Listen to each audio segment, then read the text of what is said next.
অবদান। অদ্বৈত আচার্য প্রভুকে তিনি কৃপা দিয়েছেন মহাপ্রভু, সেটা এখানে বর্ণনা করা আছে ষষ্ঠ অধ্যায়। জয়তি জয়তি দেব শ্রীকৃষ্ণ, কৃষ্ণ চৈতন্য চন্দ্র, জয়তি জয়তি কীর্তির্যস্তস্য নিত্যা পবিত্রা, জয়তি জয়তি ভিত্ততস্য বিশেষ মূর্তি, জয়তি জয়তি ভিত্ততস্য সর্বপ্রিয়ানাম প্রিয়ানাম। লীলাময় সরাট পুরুষ শ্রীকৃষ্ণ চৈতন্য মহাপ্রভু জয়যুক্ত হন, জয়যুক্ত হন। তার চিরন্তন পবিত্র কীর্তি জয়যুক্ত হন, জয়যুক্ত হন। হে সর্বেশ্বর ঈশ্বর পরমেশ্বর শ্রী চৈতন্য মহাপ্রভু ভৃত্যগণ জয়যুক্ত হন, জয়যুক্ত হন। এবং তার বিশ্ব ব্রহ্মাণ্ডের প্রিয় ভৃত্যগণের নিত্য জয়যুক্ত হন, জয়যুক্ত হন। জয় জয় জগত জীবন গৌরচন্দ, দান দেহ হৃদয় তোমার পদ দ্বন্দ্ব, জয় জয় জগত মঙ্গল বিশ্বম্বর, জয় জয় যত গৌরচন্দ্রের কিঙ্কর। জয় জয় জগত জীবন গৌরচন্দ, গৌরাঙ্গ মহাপ্রভু যে জগতের জীবন। হে মহাপ্রভু, আপনার পাদ পদ্ম আমার হৃদয়ে প্রদান করুন, দান দেহ হৃদয়ে তোমারও পদদ্বন্দ্ব, আমার হৃদয়ে আপনার পাদ পদ্ম প্রকাশিত হয়। জয় জয় জগত মঙ্গল বিশ্বম্বর, জগতের মঙ্গলকারী হচ্ছে বিশ্বম্বর। জয় জয় যত গৌরচন্দ্রের কিঙ্কর, সমস্ত গৌরাঙ্গ মহাপুর দাসদের জয় হোক। জয় পরমানন্দ পুরীর জীবন, জয় দামোদর স্বরূপের পানধন, জয় রূপ সনাতন প্রিয় মহাশয়, জগ জয় জয় জগদীশ গোপীনাথের হৃদয়, জয় জয় দ্বারপাল গোবিন্দের নাথ, জীবপতি কর প্রভু শুভ দৃষ্টিপাত। এখানে সব মহাপ্রভু জয় দেওয়া হচ্ছে। মহাপ্রভু হচ্ছে দামোদর স্বরূপের পানধন, তার জয় হোক, মানে মহাপ্রভু জয় হোক। রূপ ও সনাতন প্রিয় মহাশয়, জয় জগদীশ গোপীনাথের হৃদয়, জগদীশ গোপীনাথের হৃদয় মহাপ্রভু, তার জয় হোক। এইভাবে মহাপ্রভু জয়দান দিচ্ছে। হেন মতে নিত্যানন্দ সঙ্গে গৌরচন্দ, ভক্তগণ লইয়া করে সংকীর্তন রঙ্গ। এখনো শুনো অদ্বৈতের আগমন, মধ্যখণ্ডে যে মতে হইল দর্শন।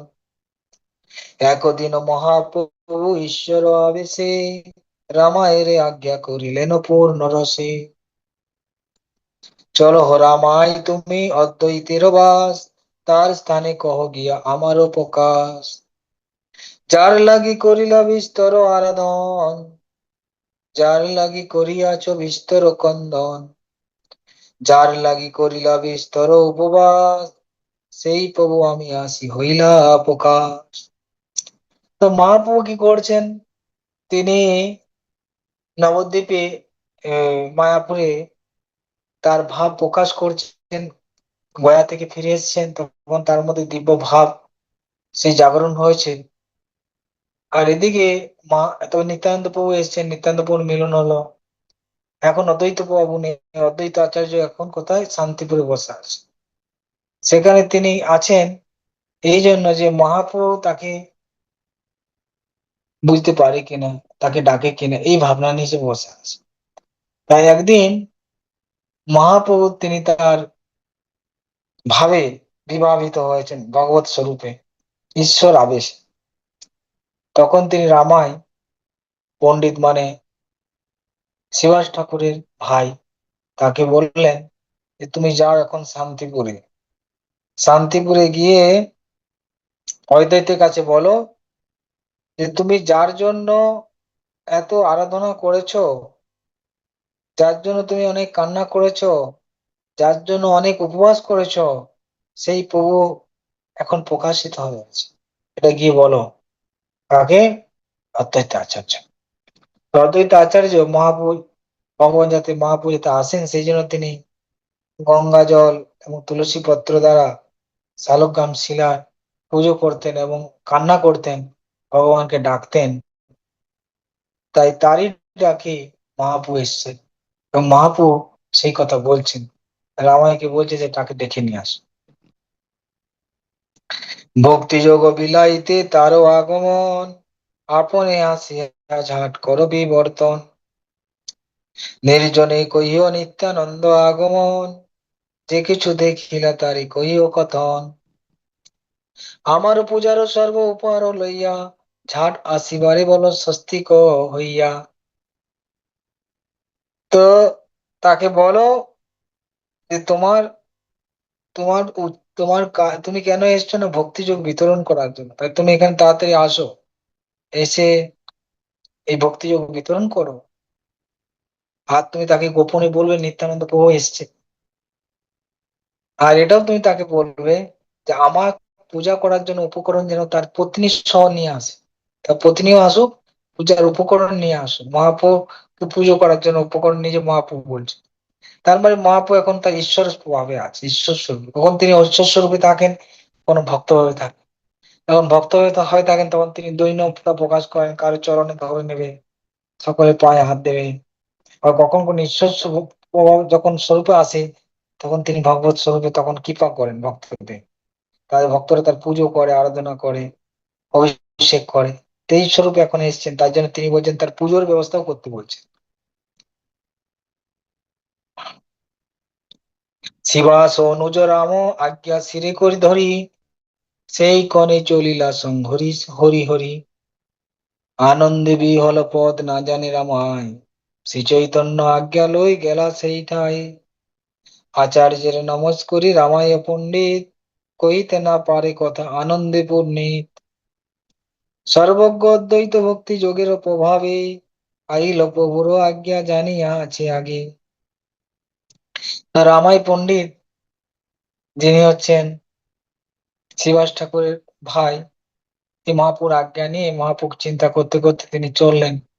আর মায়াপুর থেকে নবদ্বীপ অনেকটাই রাস্তা, কিন্তু তিনি এত প্রেমে বিহ্বল ছিলেন, রাস্তায় তার কোনো কিছু মনেই হলো না কত রাস্তা তিনি হেঁটেছেন। তিনি পৌঁছে গেলেন, আর ওখানে গিয়ে অদ্বৈত আচার্যকে বলতে পারছেন, তার হৃদয়ে এরকম আনন্দ, তার মুখ থেকে কথাই বেরোচ্ছে না। তো অদ্বৈত আচার্য তিনি যেহেতু সর্বজ্ঞ, তিনি বুঝতে পেরে গেছে মহাপু কি বলেছে, মহাপু পাঠিয়েছে রামায়ণকে, তিনি সেটা বুঝতে পেরে গেছে। রামায় দেখিয়া হাসি বলেন বচন, বুঝি আজ্ঞা হইল আমার নিবার কারণ, করজড় করি বলে রামায় পণ্ডিত, সকল জানিয়া আজ চলো হতরি।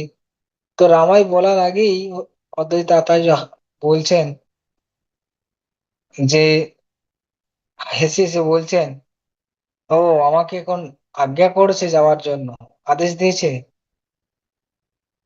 তখন রামাই পণ্ডিত হাত জোড় করে বলছেন, হ্যাঁ আপনি তো সব জেনে গেছেন, তো এখন তাড়াতাড়ি চলো তার কাছে।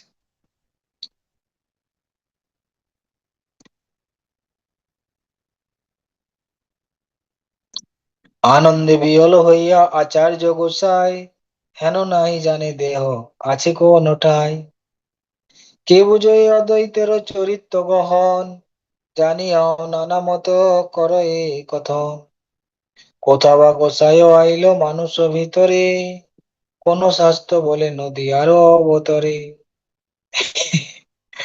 তো যখন এটা শুনলো রামায়ণের কাছ থেকে অদ্বৈত আচার্য প্রভু, তিনি আনন্দে বিহ্বল হয়ে গেলেন এবং ওনার শরীরে যে প্রাণ আছে সেটা তিনি বুঝতে পারছেন না, বুঝলেন কিনা। কিন্তু তিনি এইসব জানা সত্ত্বেও তিনি কি কথা বলছে, তিনি কি কথা বলছে, তার তার চরিত্রটা খুব গভীর। অদ্বৈত আচার্য জানছে, কিন্তু জানার পর সে কি বলছে, কোথা বা গোসাই আইলো মানুষ ভিতরে, কোন শাস্ত্র বলে নদী আই অবতারে, মোর ভক্তি বৈরাগ্য আধ্যাত্ম জ্ঞান মোর, সকলে জানে শ্রীনিবাস ভাই তোর। অদ্বৈত আচার্য বলছে, আরে তুমি বলছো আমাকে ডেকেছে তোমার গোসাই? তোমার যে গোসাই মানুষের মধ্যে এসেছে, মানুষ রূপে জন্মগ্রহণ করেছে তোমার গোসাই, আর তিনি ভগবান অবতার, সেটা কোন শাস্ত্রে বলেছে? তোমার উনি তো মানুষ রূপে এসেছে, তুমি কি করে বলছো তোমার গোসাই হচ্ছে ভগবান?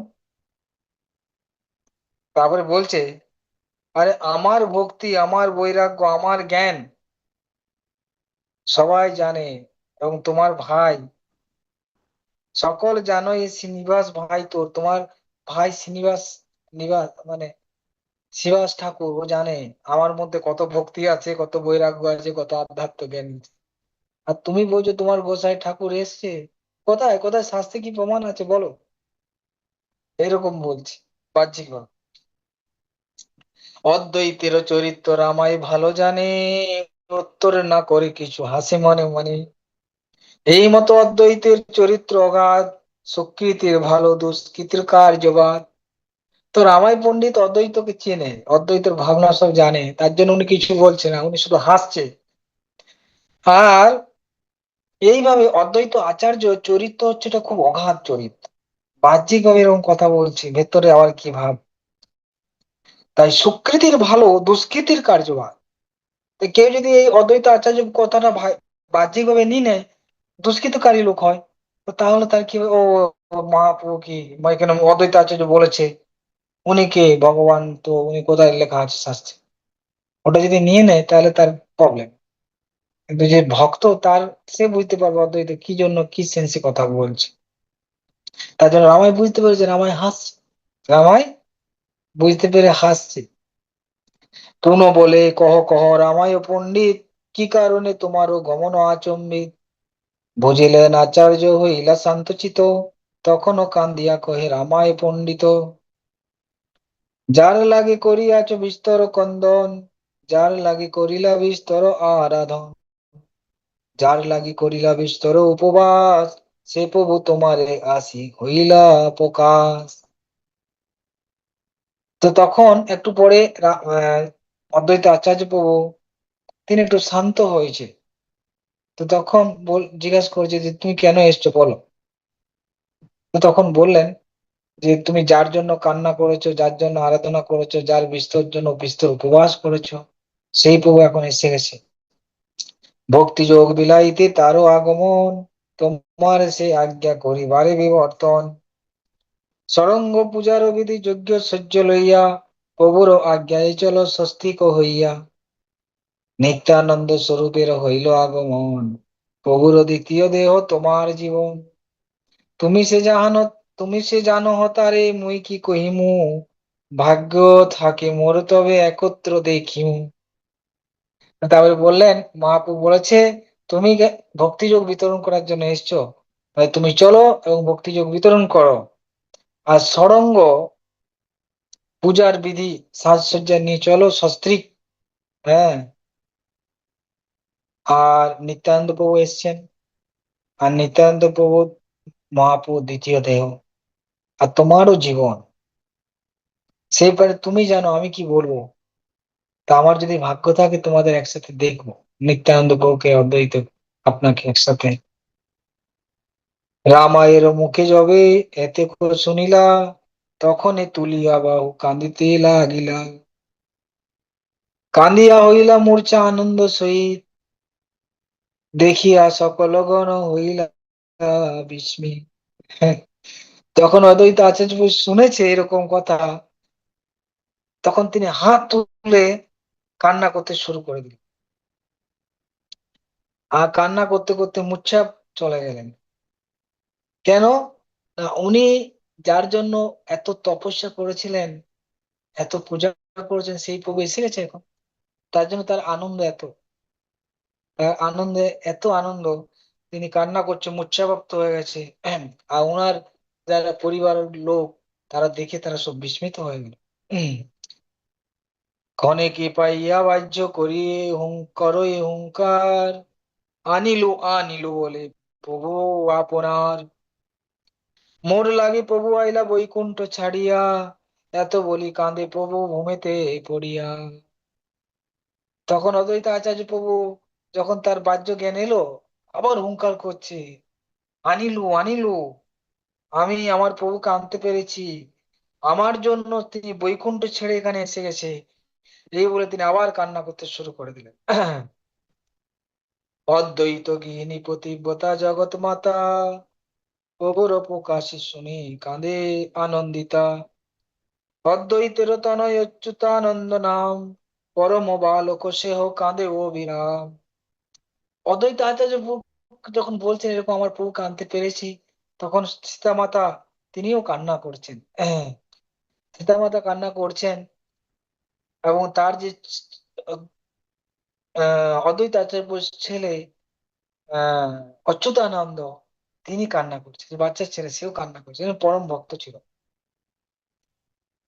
কান্দেন অদ্বৈত পত্নী পুত্রের সহিতে, অনুচর সব বেড়ি কাঁদে চারিবেতে। কেবা কোনো দিকে কাঁদে নাই পরাপর, কৃষ্ণ প্রেমময় হইল অদ্বৈতের ঘর। হম স্থির ওই অদ্বৈত হইতে নারে স্থির, বাবা বেশে নিরবধি দোলাই শরীর। আহ, তো এইভাবে অদ্বৈত আচার্য প্রভু, তার পত্নী, তার সন্তান, আরো যারা সব বাড়ির লোক, সকলে কে কোন দিকে কাঁদছে কোনো তার ঠিক নেই। আর সকলে কৃষ্ণ প্রেমে পাগল, কৃষ্ণ প্রেমে, কৃষ্ণ প্রেমময় হয়ে গেল অদ্বৈত আচার্য পুরো ঘর। এবং অদ্বৈত আচার্য পুরো স্থির হওয়ার চেষ্টা করছে, কিন্তু স্থির হতে পারছে না। তার মধ্যে সেই ভাবাবেশ, শরীর নাড়াচ্ছে, শরীর দোলছে, বসে আছে শরীর দোলছে। হম রামায়ের বলে প্রভু কি বলিলাম মোরে, রামায় বলেন ঝাট চলিবার তরি। তো তখন রামায়কে জিজ্ঞাসা করছে, আমার প্রভু কি বলেছে আমাকে, আমাকে কি আদেশ দিয়েছে বলো।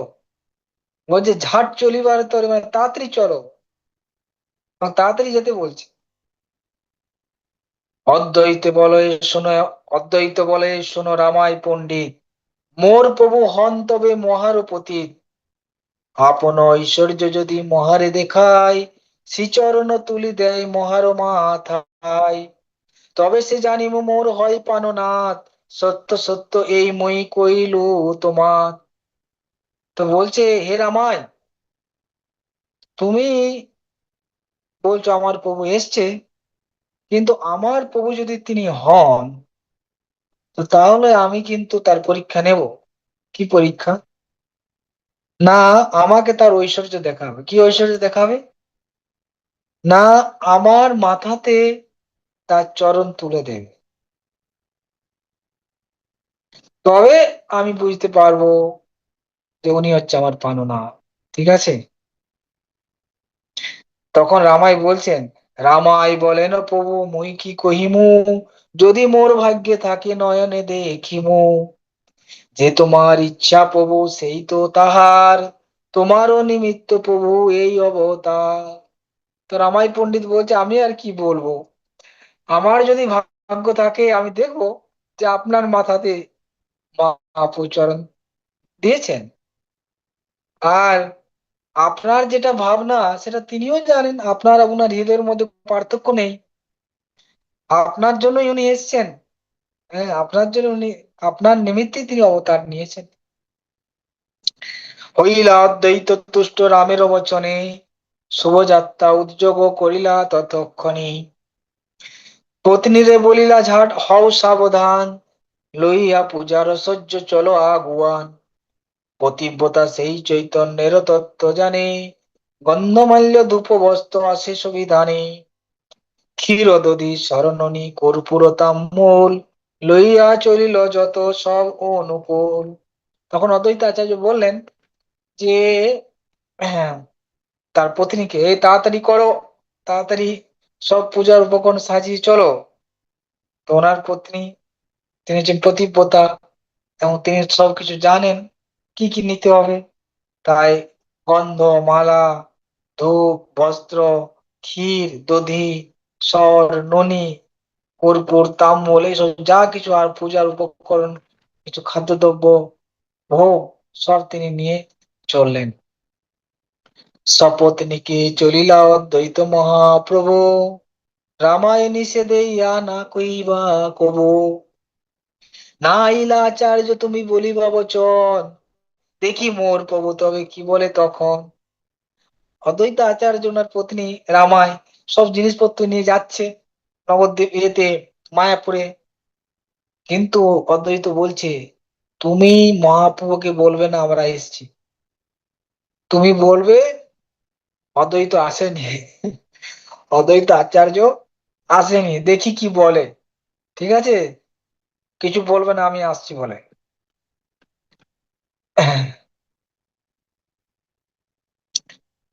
গুপ্তে থাকো মুই নন্দ আচার্যের ঘরে, না ইলা বলি তুমি করিবা গোচরে, সবার হৃদয়ে বৈশে প্রভু বিশ্বম্বর, অদ্বৈত সংকল্প চিত্তে হইল গোচর।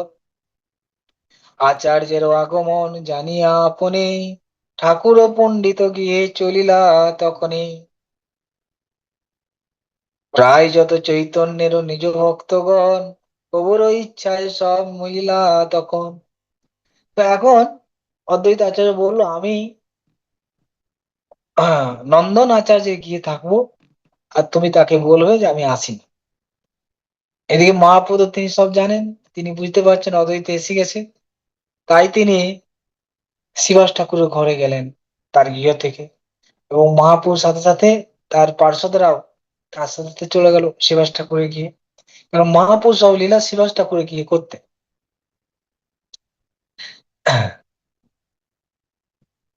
আবেশিত চিত্ত প্রভু সবাই বুঝিয়া, সসংকে আছেন সবে নীরব হইয়া, হুঙ্কার করিয়া প্রভু তিদশের রায়, উঠিয়া বসিলা প্রভু বিষ্ণুর খট্টাই, নাড়াইছে বলে বারে বারে, নাড়া চায়ে মোর ঠাকুর আলো দেখিবারে।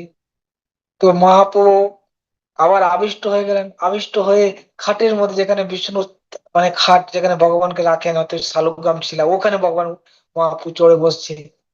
ওখানে বসে তিনি হুঙ্কার দিচ্ছে, হুঙ্কার করে বলছে, আরে নাড়া এসে গেছে, নাড়া এসে গেছে, নাড়া এসে গেছে।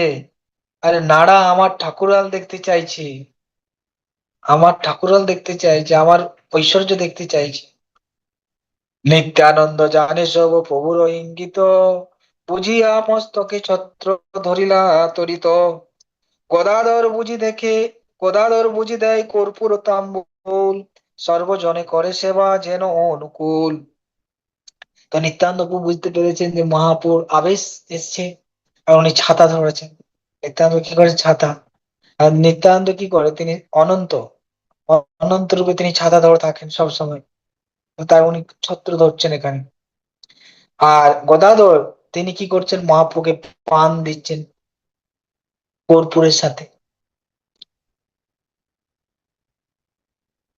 কেহ পড়ে স্তুতি, কেহ কোন সেবা করে, হেন এই সময়ে আসি রামায় গোচরে, নাহি কহিতেই প্রভু বলে রামায় রে, মোরে পরীক্ষিতে নাড়া পাঠাইল তোরে, নাড়া আইসে বলি প্রভু মস্তক ঢুলাই, জানিয়াও মোরে নাড়া চালো এ সদাই। তো মহাপ্রভু বসে আছে, বিভিন্ন ভক্তরা স্তুতি করছে, এই সময় রামাই পণ্ডিত এসছে। রামাই পণ্ডিত এসে কিছু বলার আগেই মহাপ্রভু কি বলছে, যে মোরে পরীক্ষিতে নাড়া পাঠাইলো তোরে, আমাকে পরীক্ষা নেওয়ার জন্য নাড়া তোকে পাঠিয়েছে, কিন্তু নাড়া এসে গেছে। নাড়া আইসে বলি প্রভু মস্তক ঢুলাই, হ্যাঁ নাড়া এসছে। আর আমা এটা আমাকে চালাচ্ছে, চালাচ্ছে মানে কি, আমাকে পরীক্ষা করছে। জানিয়া মোরে নাড়া চালাই সদাই, আমাকে বুঝতে পারছে আমি, কিন্তু বোঝা সত্ত্বেও সে আমাকে পরীক্ষা নিতে চাইছে আমার, যে আমি যে সেই প্রভু সেটা বুঝতে পেরেছি, কিন্তু তা সত্ত্বেও আমার পরীক্ষা নিতে চাইছে। কোথায় আছে সেটা মহাপ্রভু বলছে, এথায় রইলা নন্দন আচার্যের ঘরে, মোরে পরীক্ষিতে নাড়া পাঠাইল তোরে, আনে গিয়া শীঘ্র তুমি এথায় তাহানে, প্রসন্ন সিমুখে আমি বলিল আপনি, আনন্দে চলিলা পুনঃ রামায় পণ্ডিত, সকল দ্বৈত স্থানে করিলা বিদিত। তো মহাপ্রভু বললেন যে এখনো নন্দন আচার্য ঘরে আছে আমাকে পরীক্ষা করার জন্য, যাও তুমি তাকে তাড়াতাড়ি এখানে ডেকে নিয়ে আসো, ঠিক আছে। তো তখন রামাই পণ্ডিত গেলেন অদ্বৈতের কাছে, এবং সেখানে তিনি সবকিছু বললেন, যে এরকম মহাপ্রভু বুঝতে পেরে গেছে তুমি এখানে লুকিয়ে আছো, তো এখন তোমাকে ডেকেছে, তাড়াতাড়ি চলো।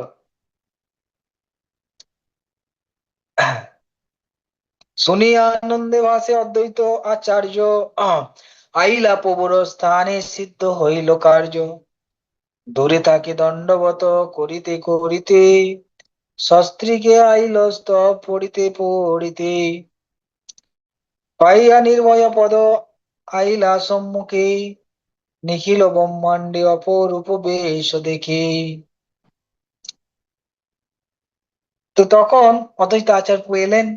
অদ্বৈত এসে কি করছেন না, মহাপ্রভু দূর থেকে প্রণাম করছে, এবং তার স্ত্রীও এসছে, স্ত্রী, এবং স্তব করতে করতে তিনি তখন দেখছেন মহাপ্রভু মানে শান্ত আছে, তিনি আরো কাছাকাছি আসছেন। হয়তো মহাপ্রভু ভাবছে রেগে গেছে, আমি যেহেতু তার সাথে মানে এরকম পরীক্ষা নিতে চাইছি, হতে পারে মহাপ্রভু রেগে গেছে, তাই জন্য দূরে প্রণাম করছে। তারপর দেখছে না মহাপ্রভু ঠিক আছে, আস্তে আস্তে আস্তে আস্তে চরণের কাছে এসে গেছে। তারপর তিনি মহাপ্রভুর বিশেষ রূপ দর্শন করছেন। জিনিয়া কন্দর্প কোটি লাবণ্য সুন্দর, জ্যোতির্ময় কনক সুন্দর কলেবর। প্রসন্ন বদন কোটি চন্দ্রের ঠাকুর, অদ্বৈতের প্রতি যেন সদয় প্রচুর। দুই বাহু দিব্য কনকের স্তম্ভ যিনি, তৈ দিব্য আবরণ রত্নের খিচিনি। শিবস্ব কৌস্তব মহামনীষ বিবক্ষে, মকর কুণ্ডল বৈজয়ন্তী মালা দেখে। কোটি মহা সূর্য যিনি তেজে নাই অন্ত, পাদ পদ্মে রমা ছত্র ধরে অনন্ত। কিবা নখ কিবা মনি না পারিল চিনিতে, তিভঙ্গে বাসায় তিভঙ্গে বাজায় বাসি হাসিতে হাসিতে।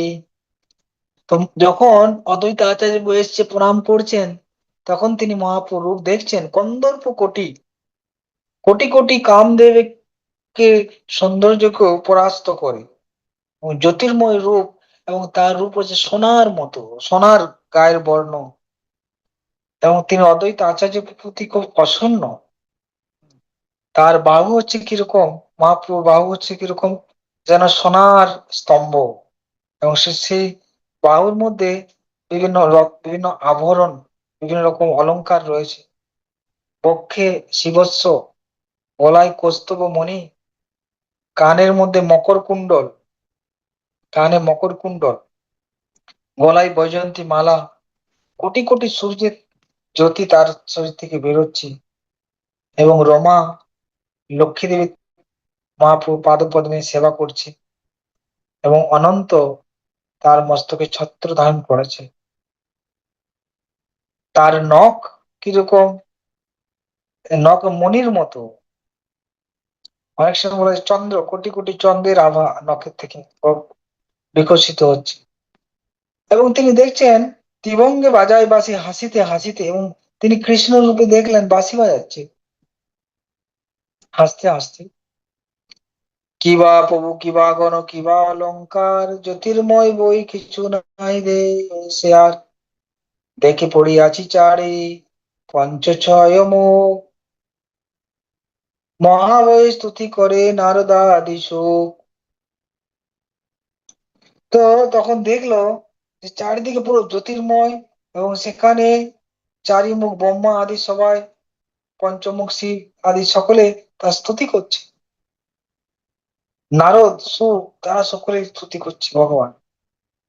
মকর বাহন মকর বাহন রথ এক বরাঙ্গনা, দণ্ড প্রণামে আছে যেন গঙ্গা সমা। তবে দেখি স্তুতি করে সহস্র বদন, চারিদিকে দেখে জ্যোতির্ময় দেবগণ। তো তিনি কি রূপ দেখছেন, সেখানে সেই কৃষ্ণ রূপে তিনি রয়েছেন, সবাই স্তুতি করছেন। আর মকর বাহন রথ এক বরাঙ্গনা, মানে মকর বাহন মানে হচ্ছে গঙ্গা, গঙ্গা দেবী মকরে তিনিও রয়েছেন, তিনি স্তুতি করছেন, প্রণাম করছেন। সহস্র বদন তার স্তুতি করছেন। আর চারদিকে দেবতারা রয়েছেন, দেবতারা স্তুতি করছেন। উলটি আচার্য দেখে চরণের তলে সহস্র সহস্র দেব পড়ি কৃষ্ণ বলে, যে পূজার সময়ে যে দেব ধ্যান করে, তাহা দেখে চারিদিকে চরণের তলে। তারপরে অদ্বৈত আচার্য আবার দেখছে চরণের মধ্যে হাজার হাজার দেবতা পড়ে রয়েছে তার চরণে, এবং কৃষ্ণ কৃষ্ণ বলছে। তিনি পূজার সময় যে যে দেবতাদের ধ্যান করে, সেই দেবতারা শ্রীকৃষ্ণের চরণে পড়ে রয়েছে, মহাপ্রভুর চরণে পড়ে রয়েছে। দেখিয়া সম্ভ্রমে দণ্ড প্রণাম ছাড়ি, উঠিলা অদ্বৈত অদ্ভুত দেখি, অদ্ভুত দেখি বড়ি। দেখে শত ফণাধর মহানাগগণ, ঊর্ধ্ববাহু স্তুতি করে তুলি সব ফণ। অন্তরুক্ষে পরিপূর্ণ দেখে দিব্য রথ, গজহংস অশ্বে নিরোধিল বায়ুপথ। কোটি কোটি নাগবধূ সজল নয়নে, কৃষ্ণ বলি স্তুতি করে দেখে বিদ্যমানে। তারপরে দেখলেন অদ্বৈত আচার্য প্রভু চারিদিকে নাগেরা তার ফণা তুলে, ঊর্ধ্ববাহু তুলে তার স্তুতি করছে। চারিদিকে অন্তরিক্ষে আকাশে চারিদিকে দিব্য রথে ভর্তি হয়ে গেছে হাঁস, মানে হংস, মানে কি হংসরা, যেমন ব্রহ্মাজির হংস, আরো অনেকের হংস, গজ, হাতি, চারিদিকে পুরো ভর্তি হয়ে গেছে। বিভিন্ন দেবতারা এসছে, তাদের বাহন গুলো উপরে রয়েছে। কোটি কোটি নাগদের, নাগদের বধূ তার সব সজন নয়নে কৃষ্ণ কৃষ্ণ বলে স্তুতি করছে, নাগপত্নীরা। ক্ষিতি অন্তরিক্ষে স্থান নাই অবকাশে, দেখে পড়ে আছে মহাঋষিগণ পাশে। মহা ঠাকুর আলো দেখি পাইলা সম্ভ্রম, পতি পত্নী কিছু বলিবারে নয় কম। ও দেখলাম কত ঋষিগণ সব পাশাপাশি, সব পাশে পড়ে রয়েছে। তো এরকম ঐশ্বর্য দেখে অদ্বৈত আচার্য প্রভু পত্নী সহ কিছু বলতে পারছেন না। অদ্ভুত ঐশ্বর্য। তো উনি ঐশ্বর্য দেখতে চেয়েছিলেন, ভগবান ঐশ্বর্য দেখিয়েছে তাকে। পরম সদয় মতি প্রভু বিশ্বম্বর, চাহিয়া অদ্বৈত পতি করিলা উত্তর। তোমার সংকল্প লাগি অবতীর্ণ আমি, বিস্তর আমারও আরাধনা করিলে তুমি। সতিয়া ছিল ক্ষীর সাগর ভিতরে, নিদ্রাভঙ্গ হইল মোর তোমার অহংকারে। দেখিয়া জীবের দুঃখ না পারি সহিতে, আমারে আনিলে সব জীব উদ্ধারিতে। যতে কেউ দেখিলে চতুর্দিকে মোরগণ, সবার হইল জন্ম তোমার কারণ। যে বৈষ্ণব দেখিতে ব্রহ্মাদি ভাবে মনে, তোমা হইতে তাহা দেখিবে সর্বজনে। তখন মহাপ্রভু নিত্যানন্দ অদ্বৈত আচার্য প্রসন্ন হয়ে বললেন, তোমার সংকল্পের জন্য আমি এসেছি। তুমি আমার জন্য কত আরাধনা করেছো, আমি ক্ষীর সমুদ্রে শয়ন করেছিলাম, কিন্তু তোমার ডাকে আমি আমি এসে গেলাম, আমার নিদ্রা ভঙ্গ হয়ে গেল, আমি এলাম। আর তুমি কেন আমাকে ডাকছিলে?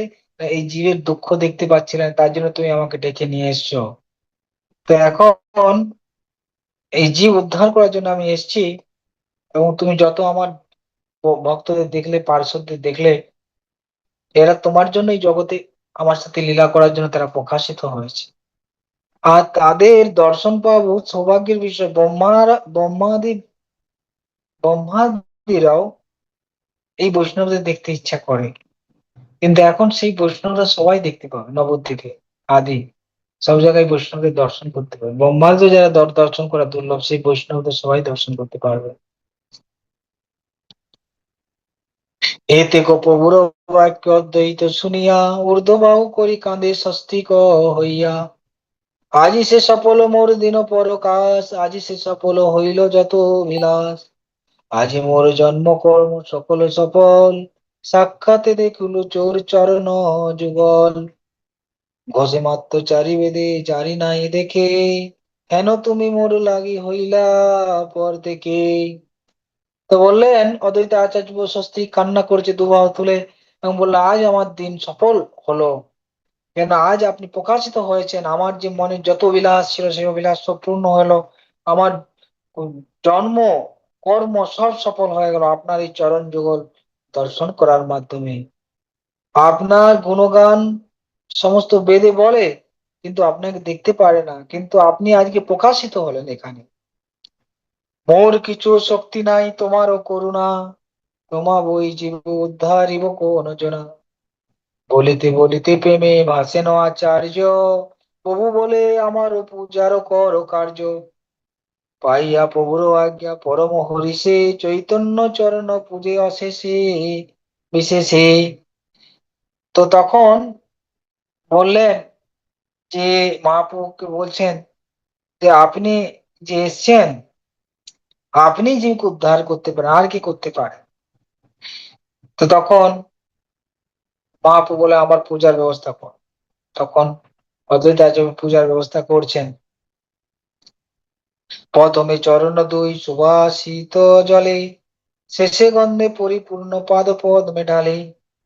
চন্দনে ডুবায় দিব্য তুলসী মঞ্জরি, অর্ঘ্যের সহিত দিলা চরণ উপরি। গন্ধ পুষ্প ধূপ দীপ পঞ্চ উপচারে, পূজা করে প্রেম জলে বয়ে অশ্রুধারে। তো নিত্যানন্দ প্রভু কি করলেন, সরি অদ্বৈত আচার্য প্রভু প্রথমে চরণে জল দিলেন, সুবাসিত জল। তারপরে গন্ধ পরিপূর্ণ জল ঢাললেন। এবারে চন্দনে তুলসী দিয়ে, তুলসী মঞ্জুর দিয়ে মহাপ্রভুর চরণে দিলেন। আহ, গন্ধ পুষ্প ধূপ দীপ পঞ্চ উপচারে পূজা করলেন, এবং পূজা করতে করতে তিনি কান্না করছিলেন। পঞ্চশিখা জালি পুনঃ করেন বন্দনা, শেষে জয় জয় ধ্বনি করে ঘোষণা।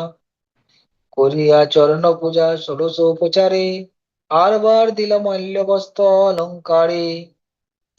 তো এইভাবে তিনি কান্না করতে করতে পঞ্চশিখা মানে পঞ্চপ্রদীপের দ্বারা বন্দনা করলেন।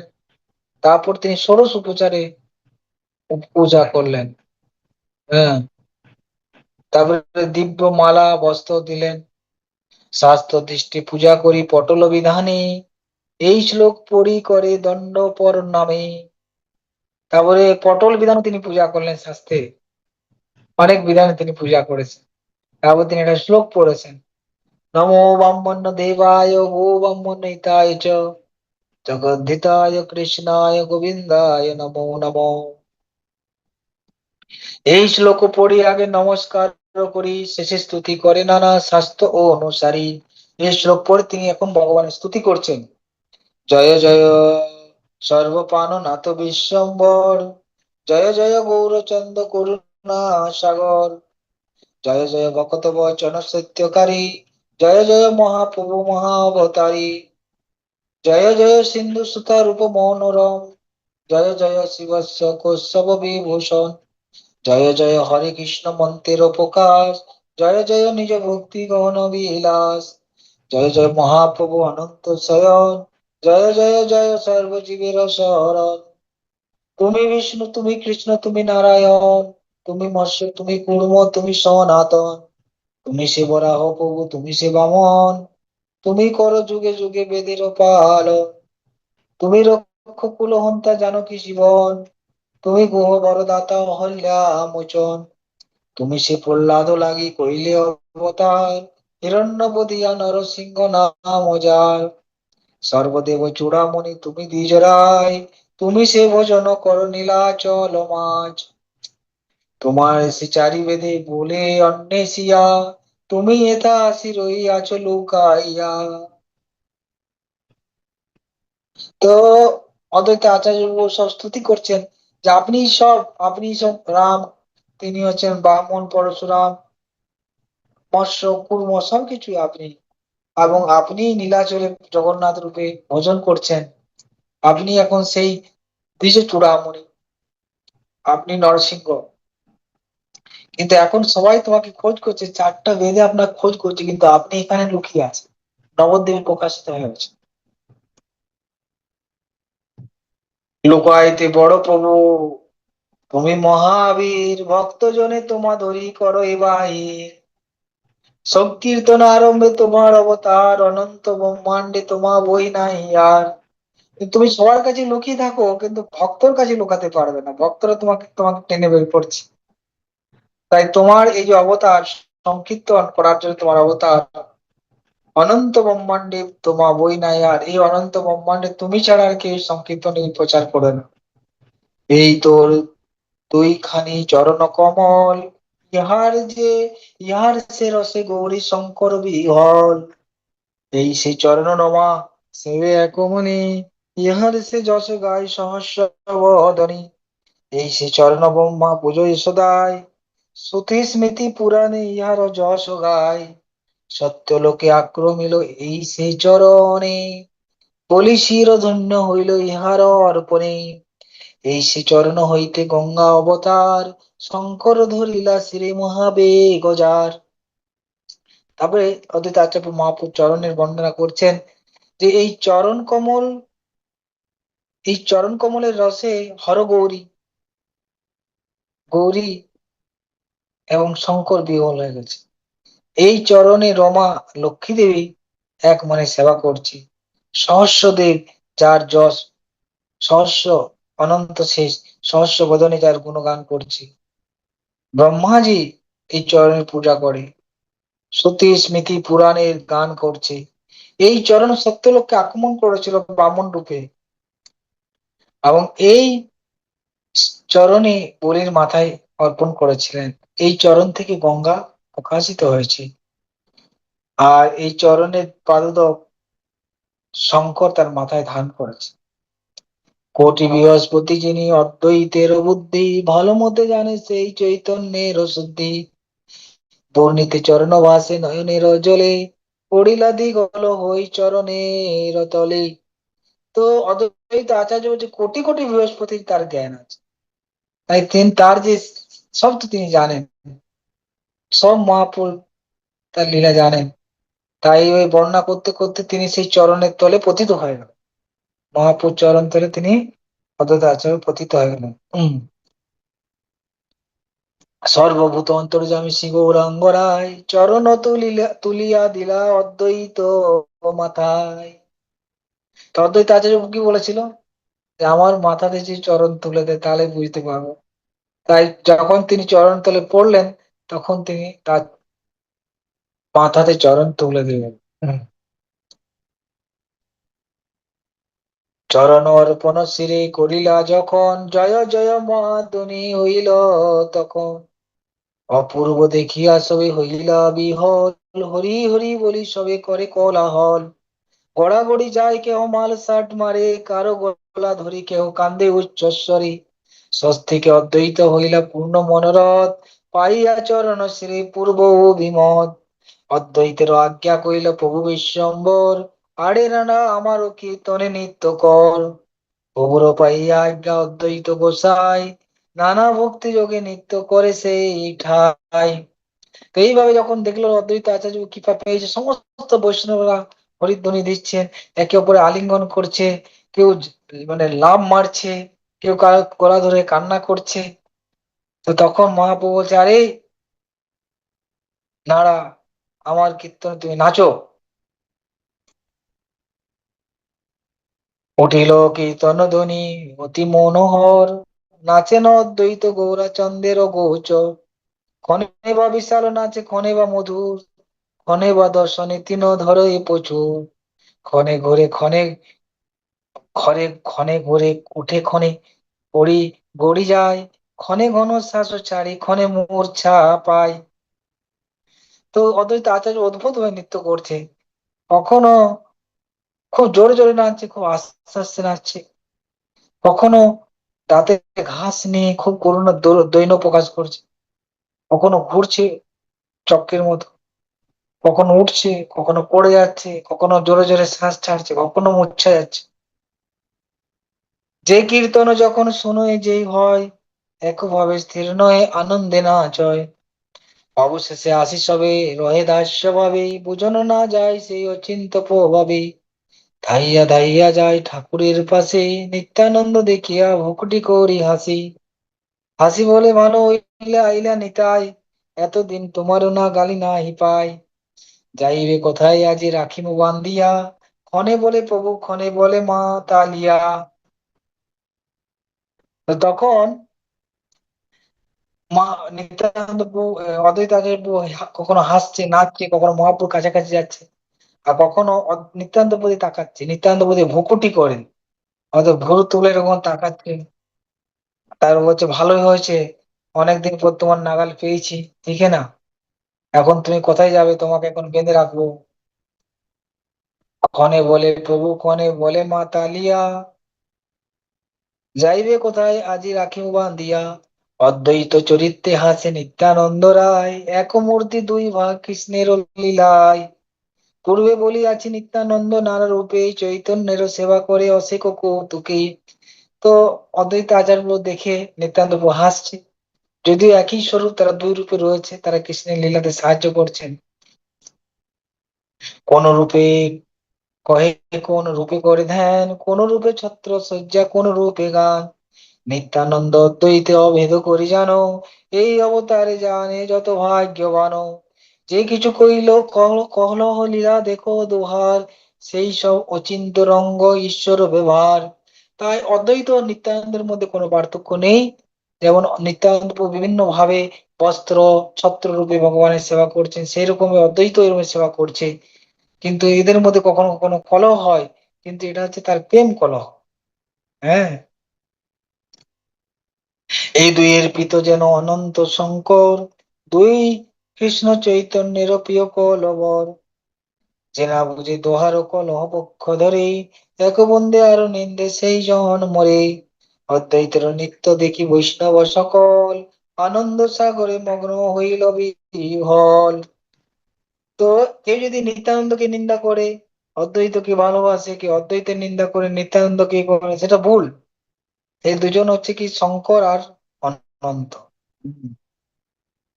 কারো পক্ষ ধরা ঠিক নয়, কাউকে নিন্দা করা ঠিক নয়। এইভাবে অদ্বৈত নৃত্য থেকে সমস্ত বৈষ্ণবরা আনন্দে পাগল হয়ে গেল। হইল প্রভুর আজ্ঞা রইবার তরে, ততক্ষণে রইলেন আজ্ঞা করিস রে। আপন গলার মালা অদ্বৈতে রে দিয়া, বড় মাগো বলেন হাসিয়া। শুনিয়া অদ্বৈত কিছু না করে উত্তর, মাগো মাগো পুনঃ পুনঃ বলে বিশ্বম্বর। তখন মহাপ্রভু বললেন স্থির হও। তো মহাপ্রভু যখন স্থির হতে বলেন তখন স্থির হয়ে গেলেন। তখন মহাপ্রভু তার গলার মালা দিলেন, তারপরে বললেন তুমি এখন বর মাগো, তুমি কি বর চাও। তুমি বর মাগতে বলছে, মাগছে না, বারবার মহাপ্রভু বলছে বড় মাগো বর মাগো। অদ্বৈত বলো আর কি মাগি মু বর, যে বর চাইল তাহা পাইল সকল। কি আর বর মাগো, আমি যা চেয়েছি সব তো পূর্ণ হয়ে গেছে আমার। তোমারে সাক্ষাৎ করি আপনে না ছিল, চিত্তের অভিষ্ট যত সকল পাইল। কি চাহিম প্রভু, কিবা শেষ আছে আর, সাক্ষাতে দেখিল প্রভু তোর অবতার। আরে আর কি বর চাইবো, আপনাকে সাক্ষাৎ দর্শন করেছি, এর থেকে আর কি পাওয়ার আছে। কি চাহিম কিবা নাই জানো হস আপনি, কিবা নাই দেখো তুমি দিব্য দর্শনে। মাথা ডুলাইয়া বলে প্রভু বিশ্বম্বর, তোমারও নিমিত্তে আমি হইলু গোচর। ঘরে ঘরে করি কীর্তন প্রচার, মোর যশে নাচে যেন সকল সংসার। ব্রহ্মা ভব নারদ আদি যারে তপ করি, হেন ভক্তি বিলাই হিমু বলিল তোমারে। তো তখন বলছে আমি আর কি বর চাইবো, কিন্তু মহাপ্রভু মাথা ডোলাচ্ছে এবং বলছে আমি তোমার জন্য এই জগতে গোচরিত হয়েছি, গোচরীভূত হয়েছি। এখন আমি প্রত্যেকের ঘরে ঘরে হরিনাম কীর্তন প্রচার করব, এবং আমার নাম গানে সমস্ত জগৎ নাচবে। ব্রহ্মা, শিব, নারদাদি যার তপ করে, যেটা পাওয়ার জন্য, সেই ভক্তি আমি সবাইকে বিলাবো। অদ্বৈত বলে যদি ভক্তি বিলাইবা, স্ত্রী শুদ্ধ আদি যত মূর্খেরে সে দিবা। বিদ্যা ধন কুল আদি তপস্যার মধ্যে, তোর ভক্ত তোর ভক্তি যে যে জন অবাধে। সে পাপিষ্ট সব দেখি মূর্খ পুড়িয়া, আচন্ডাল নাচুক তোর নাম গুণ গাইয়া। অদ্বৈত আচার্য বলছেন যে তুমি যদি ভক্তি দেবে, কাঁধে কাঁধে দেবে, স্ত্রীকে দাও, শূদ্রকে দাও, যত মূর্খ আছে সবাইকে দাও। আর যে বিদ্যা যার আছে, ধন আছে, কুল আছে, তপস্যার অহংকার আছে, তাদেরকে তুমি দেবে না, তাদের দেবে না। বিদ্যার অহংকার, ধনের অহংকার, কুলের অহংকার, তপস্যার অহংকার, এদেরকে দেবে না। স্ত্রী, শূদ্র, মূর্খ, এদের তুমি দাও। আচণ্ডাল নাচুক তোর নাম গুণ গাইয়া, সে পাপিষ্ঠ সব দেখি মরুক পড়িয়া। আর এই যে পাপিষ্ঠ, যারা বিদ্যা ধন কুলের মানে পুরো সম্মানে, তারা দেখবে আর জ্বলে জ্বলে পুড়ে মরবে। আরে এরা কৃষ্ণ প্রেমী পাগলা, তারা দেখে দেখে জ্বলবে। অদ্বৈতের বাক্য শুনি করিলা হুঙ্কার, প্রভু বলে সত্য যে তোমারও অঙ্গীকার। এইসব বাক্যের সাক্ষী সকল সংসার,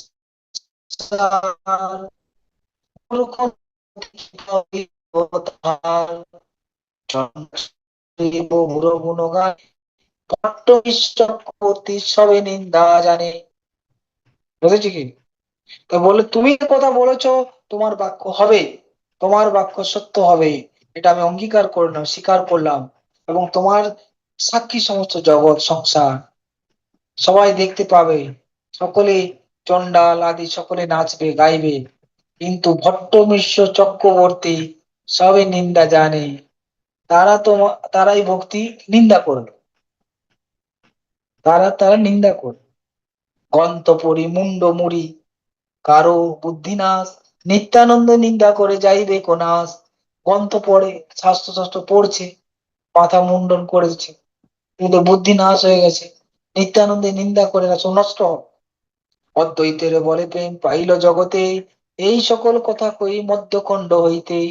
চৈতন্য অদ্বৈতে যত হইল প্রেম কথা, সকল জানেন সরস্বতী জগৎ মাতা।